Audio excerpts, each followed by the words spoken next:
Well, folks, we're here in Belgrade, Montana. Why are we here in Belgrade, Montana? Well, there's a small little place right here, once again on my way through to Big Sky, that may or may not be where all your black gold sites are put together. Come on in, let's take a look. All right, well, we're back in Kelly's office and thought we might just get a little bit of a history lesson on the company of black gold that's been around since 1990s something? Early 90s, Early yeah. 90s? 91, 92, somewhere in there. Mike Ellig started the company here in Bozeman. So he actually owned the archery shop in Bozeman and started Black Gold there, actually in the basement of the archery shop. And it was pretty cool, but they outgrew that pretty quickly. Mike sold the archery shop, kind of moved on. Black Gold actually moved out to kind of a really crappy old garage out on the east side of town. I mean, it was just a small building with a little garage, separate building where the blister machine was at. But yeah, a small operation. You know, you would talk about humble roots. That's as humble as it gets. But so many places in the archery industry have started like that, you know, and this was definitely one of them. So yeah, Black Gold was out there for a number of years. And, you know, went from having a couple of employees to 3 or 4 to, you know, eventually up to about 6 or 7. Eventually moved just a few miles down the road into Bozeman in what then was a brand new part of town, brand new building. It was pretty upscale compared to what we'd had in the past. And so, a little nicer than the back garage. Little bit nicer. Yeah, it was a little better situation. So, anyways, yeah, we're there for a number of years, and then Mike ended up actually building this building out here. So we're right behind the airport in Belgrade now. So we moved, you know, 12, 15 miles, built this building. We've been here for, I don't know, 15, 16 years, something along those lines. I have been in and out in the operation really since, I don't know, somewhere around 2000 in a couple of different stints, 2001, 2002, somewhere in there. So, yeah, been around for a long time. Mike Ellig sold the companies in late 2015, and we kind of conglomerated with our sister companies who are Bowtech Archery, Excalibur Crossbows, obviously Black Gold Tight Spot and Ripcord, Octanes in the family. So yeah, now we operate all still as independent companies, but definitely as a family unit, all helping each other out. Right on. So originally when Black Gold got founded, if I remember right, and it's a long time ago, their kind of claim to fame, wasn't it the like a plastic fiber optic attached, I'm going to say it again after I edit this, fiber optic attached pin, right? That's exactly that was right. exactly what it started with, because back then, I mean, wasn't it like Cobra and they had like a metal pin drilled with a loop? Yep. And so you had this piece of fiber hanging out the back that was easy to snap. I know people probably watching this may not have no idea how archaic stuff was back in like the 90s, because fiber optic was a new thing. Like you had a metal pin that you painted to try to get color on it, right? And they actually made a molded fibered pin that was actually protected. It was the first sight you could like take out in the woods and scrape the back of your sight and not bust all your fiber optics off. And that was like the brainchild of it, right? Yeah, absolutely. You know, I remember bow hunting back when we, you know, fiber optics. That was a pretty big step up. You were feeling pretty cool when you had fiber optics on your bow versus the 10 more minutes painted of shooting pins. You could see. Yeah, you could see right up until the end because of the way that reacted. And then you guys have always had, from my memory, the brightest pins. Like if you compare them independently. I mean, I'm going to sound biased in saying it, but I think generally speaking, and we hear it from our customers, that if they walk into a shop and they start comparing sights, typically Black Gold comes out on the top end of that. I think a lot of that has to do with Mike's design and the, you know, having the photochromatic shells both top and side. You know, typically we have the brightest pins. That's been my experience. Well, it's like, to me, it always seemed like that was like a main emphasis of the product. I mean, there was lots of good things about the product, but the number one was this pin's going to be bright overall. Yes. And there's things you can do, which I don't know if you want to unlock the secrets of that, or how you make that happen or keep that into the vest. But there are things you can do with designing a pin and where the fiber goes and how it lays out to help that pin be brighter later. And that's something you guys seem to really specialize in. Yeah, I mean, I don't think it's magic. There's nothing that we do that's probably all that different than anybody else, really. But but I think in how you're routing that fiber and the exposure it has to light has a lot to do with it. It's something as simple as just pin design. When we came out with the Pro Hunter HD sights a couple of years ago, we took an aluminum pin and just thinned it down. So, it really does receive a substantial amount more machine time, makes that pin thinner. You have that much more light that's being exposed to the fiber optic. It really is just gathering more light. It's going to be brighter. And so, yeah, there's definitely things there where it's small gains, but it's still gains. And for all of us as bow hunters, when we're trying to get light through something to aim with, man, we'll take all we can get, right? Oh yeah, extra every minute or two you can get. And if you're a ground blind person, like it's amazing how much light you lose in the blind that you'll step out of that thing. It's like I can still see for another 10 or 15 minutes, but I can't see my pin anymore. So that all gets critical when you hunt in states where you can't use electrical things to make your pins bright. Yeah. So, but when did you guys make your first slider sight that's like on a similar chassis to today? A long time ago. Boy, that's got to be 15 years ago, 14 years ago, something like that. You're going back to, probably 2010 era or a little bit before, I think. It's been a long time ago. But yeah, the design has certainly changed through the years, no doubt about that, but it's been small tweaks here and there, different things that we've done. The sight relies on friction versus a kind of standard gearing system like a lot of companies use. So that particular system has changed quite a bit through the years and been refined. It's quite a bit different now than it was even, say 8 or 9 years ago. The sights that we've been building since about 2016 roughly and moving forward have stayed relatively close to the same, but even small tweaks there. Yeah. Well, it amazed me that like something so simple as like being able to independently adjust the head from the chassis itself to be able to optimize the range in the sight. It still amazes me how many sight companies overlook the importance of that. And yours has always done that. Yeah, once again, I'll credit Mike Ellig with just so many great things. Mike was always at the forefront of kind of looking way out in front in archery. And so many of the ideas that we've had through the years certainly stemmed from Mike. And he was always ahead of his time. He always has been.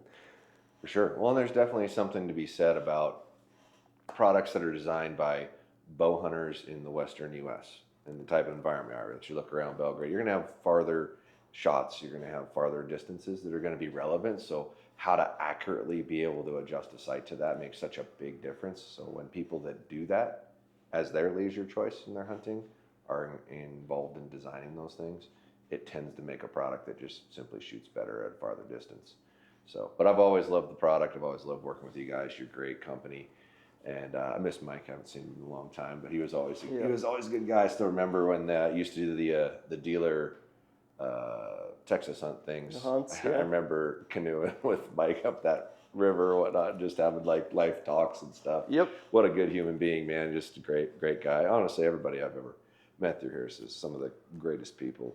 And it's just neat that it happens to be here and it's still here, and hopefully it's here forever. But I know part of a bigger company, and who knows what happens from there, right? But it's a really neat company, and they're still American-made product, assembled here locally, which you're going to see in a second because we're going to drive through, or not drive through. We're going to walk through with the camera and see some of the sites assembly and whatnot, and you'll be pretty amazed that a regular old human being in Montana is bolting this stuff together for you. Yeah, for sure. We'll go take a walk through here, and you guys can kind of see how we make this stuff, where it starts, where it finishes, and how it ends up coming to you. All right, let's do it. All right, let's go in the machine shop. Getting loud. Come on in. Oh, chips. Chippy. Yeah, watch your feet. I'm watching it. So we won't make you walk around too much. Oh, you're fine. Here, but basically everything comes in for us as extrusion, depending on what the parts are. Going to come through a couple of saws in here that we're going to cut through on everything, cut everything down into smaller parts that can be loaded into the machines. Sure. Look at that. That's a lot of chips. Yeah, we go through a lot of aluminum here. Chips, isn't it? That's a lot of chips. Yeah, we go through a lot of aluminum here. Right? That's what I hear. I like to live dangerously. So once we bring stuff out of the saw shop, then those guys are going to bring it out. You know, basically, depending on what functions are being done, different machines running different processes for different parts throughout the entire build. So when we're bringing stuff out of the saw shop, we're looking at having parts, just raw parts like this. You know, extruded aluminum that's cut down. You know, windage blocks, those kinds of things. So everything's going to come to here. These guys are going to load it up in the machines, start whittling it down from there. So we end up in a situation where, for example, your black gold scope housing basically goes from this to this. Ah. So you start to get a feel for what it takes to take these parts down, the amount of time that they spend inside these machines, Sure. and what we're doing with them. You know, there's a lot of metal flowing out of this shop. Heck yeah. So depending on what we're building inside of here, you know, parts and pieces, so many of these parts are very intricate. Obviously tolerances have to be very tight. But for example, we happen to be standing here, so you know, when we start looking at stuff like this, most people look at that and what they're seeing is just a block of aluminum. Yeah. Eventually what we're going to be looking at is creating a finished pin that's going in your sight. Gotcha. So a lot of time running into these parts. Oh, yeah. I think sometimes people wonder what it is that they're buying, where their money's going, and it's just time on these machines and the great people that are here functioning them. Heck yeah. So as we move through the process, the parts are being machined down, everything gets finished up, wrapped up. They're gonna bring everything over, eventually run them in through the tumblers. So we're gonna have finished parts Those in here. look familiar. Yeah, you've seen these before. Yeah. So we're gonna have finished parts. They get tumbled down to where they're nice and smooth, ready to go to anodizing. So we'll unload these guys. We'll pull them out of here, and we're gonna take them out. These guys are gonna load them up, count everything through, then they're gonna run them out to anodizing. Aaron makes about 2 trips a day to the anodizing facility. Sure. So I was told that you are the longest tenured employee here, and you are the operations manager? Yes. Title? Yep. All right. So, most interesting story ever working for Black Gold? Most interesting story. Yeah. There's a fair number of interesting stories. But one of the most interesting stories we ever had is when we were getting rid of an older machine that we had some issues with. We contracted a crane company to come pick it up. Yeah. And we sold it, and when they came to take possession of it, the crane company lifted it out of the building, went to put it on the semi, and dropped it about 4 feet. Oh, God. It weighed about 35,000 pounds. It was very noisy, and everybody scattered Yeah. like mice Really? when it happened. It was nobody got hurt, but it was sure. it was a very nerve-wracking experience. I bet. So- I bet. So, what was your first job here? My first job here was in assembly. I was putting part A with part B and screwing them together. We built black tip fiber optic pins back in the day, built all the fiber optic pins and put sites together. When we got done building the sites between 8 a.m. and noon, and then there was only, 4 of us in the building at that time. 2 of us went back and shipped. So we built half in the morning and then shipped in the afternoon. There you go. So There you go. there was just a handful of us. We were actually in probably a 30 by 30 garage. That's what it was. That's what the building I started in. Was a 30 by 30 garage with 2 little offices up front, 1 bathroom in the back, about 108 degrees all summer in there. Oh, it was brutal. awful. And then we finally moved out of there, went down the road, got another building. Then we got 2 buildings. And then in 2007, Mike built this building, and we moved in here. And we thought we screwed up big time when we did that. I bet. Because we rolled in here and we're like, hello, hello, hello. It was so big and there was so much space, and we're used to having like 6, 7 Tripping people in over the each building. other, yeah. And in about 3 years, Mike came to me and said, I think we messed up. We should have built a bigger building. Because it's amazing how fast you can put stuff in a space. So So now what's your day-to-day responsibilities like? just keep the wheels on the bus, on Yeah. the ground. making sure I do all the purchasing, so I make sure all the pieces and parts are in place for the assembly team. For the CNC shop, nuts, bolts, fasteners, molded parts, fiber, you name it, it comes through me. I'm also keep track of all the employees, so kind of a jack of all trades, master of none, but I'm pretty good at most of them. So Come a long way from putting sight pins Yep. in sights. Yep, You know, yep. starting out the original. It's good work your way from the bottom to the top story, sitting right? in assembly, Yeah. sweating. No, it's been good. Definitely It's been seems good. like you still enjoy your job. Yeah. For as long as it's been, it's pretty rare. Most people get to say that. I Right. like to think I'm one of the people that gets to say that because I still like my job. It's a rare breed, and it's a fortunate thing to be able to do the same thing for such a long time. Yeah, I still enjoy it, and it definitely it's been a shows. good experience. Yeah, For sure. awesome. Well, keep making cool shit. We will try. So each and every day, depending on what we have to build, what the orders are, every person here tends to kind of specialize in a certain couple of things. Gotcha. And so they kind of have their build orders for the day. They know what they need to make for the day. They come in here, gather up all the parts they need for their orders, head back into production, and get busy just putting stuff together for the day. So all of your parts really are just being pulled from small sample lots and just built by one person most of the time. Wow, that's a lot of parts, dude. Yeah, a lot of stuff in here. I recognize each and every piece in this room. Yeah, you probably Oh, know my these pretty goodness. well, Josh. But if it's a pistol off of your sight, Yeah, lovely. everything gets built and packaged back here as a completed product, ready to go. If it's a custom built site, then it comes out here. It literally has an order number on it. We know exactly who it's going to, where it's going, when.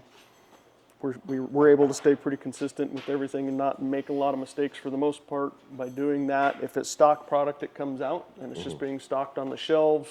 Right now we're not too barren, but here in a couple weeks, these shelves are going to be absolutely loaded up, ready to go for the busy season that we'll start seeing here in 3 or 4 weeks. Yep. So all of the different SKUs are housed here, and